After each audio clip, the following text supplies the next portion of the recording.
محمود الاسلم صاحب مالٹا کے اندر نظر بند رہے. دوستو مولانا ابوالکلام کلام آزاد بھی اریسٹ ہوئے 1914 میں 15 میں اور وہ رانچی میں نظر بند کر دیے گئے. مولانا محمد علی جوہر اریسٹ ہوئے, وہ بھی نظر بند کر دیے گئے. شوکت علی اریسٹ ہوئے, وہ بھی نظر بند کیے گئے. لوکمانیہ تلک اریسٹ ہوئے, وہ بھی جناب جیل کے سلاخوں پہ پیچھے ڈال دیے گئے. ان لوگوں نے ہندوستان کو آزاد کرانے کے واسطے انگریزوں سے جس انداز سے مقابلہ کیا ہے, آج کی نوجوان نسل سوچ بھی نہیں سکتی. یہ اپنی جانوں کو ہتھیلی میں لے کے چلتے تھے, اپنی جانوں کو ہتھیلی میں لے کے چلتے تھے. خود 1857 کے اندر ناگپور شہر کے اندر جو پلان بنا تھا, جن لوگوں نے پلان بنایا تھا, پلان یہ تھا کہ بھائی راتوں رات 11 مئی 1857 کو جو پلان بنا اس ناگپور میں, وہ یہ تھا کہ راتوں رات فوجی چھاونی پہ حملہ کرنا, ناگپور ریزیڈنسی پہ حملہ کرنا اور اس کو تمام خزانوں کو لوٹ لینا اور ان کو آگ کی نظر کر دینا. لیکن ہوا یہ راز بھی فاش ہوا. کئی لوگ اریسٹ ہوئے, جس میں 9 لوگوں کو سیتا بلڈی کے قلعے پہ پھانسی دی گئی, جس میں 8 مسلمان تھے اور ایک مریٹھا سپاہی بابل تھا. آج بھی ان کی مزاریں سیتا بلڈی کے قلعے پہ ہے. 15 اگست کو 26 جنوری کو جب قلعہ کھلتا ہے تو ان کی مزار پہ لوگ حاضری دیتے رہتے ہیں. دوستوں کوئی مذاق نہیں تھا. بے شمار جانے 1857 کے اس غدر کے اندر, اس انقلاب کے اندر بے شمار جانے قربان ہوئے. ہم اگر اس کی فہرست دیکھیں تو اس کی فہرست میں سینکڑوں نام ہیں, اور کتنے نام تو ایسے ہیں جن کا نہ پتہ ہے نہ ٹھکانہ ہے.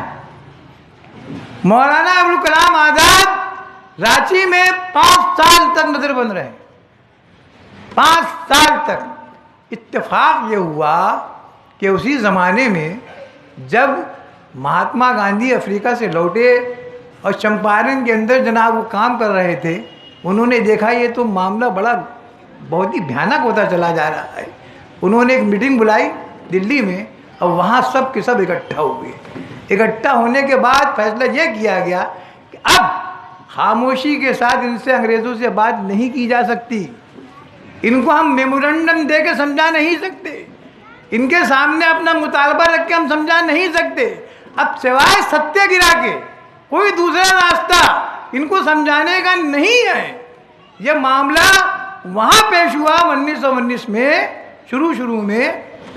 تب پنجاب کے اندر ستیہ پال اور ڈاکٹر سیف الدین کچلو, یہ دونوں حضرات پنجاب کے اندر کے علاقے میں ستیہ گرہ کے بارے میں تقریر کر رہے تھے.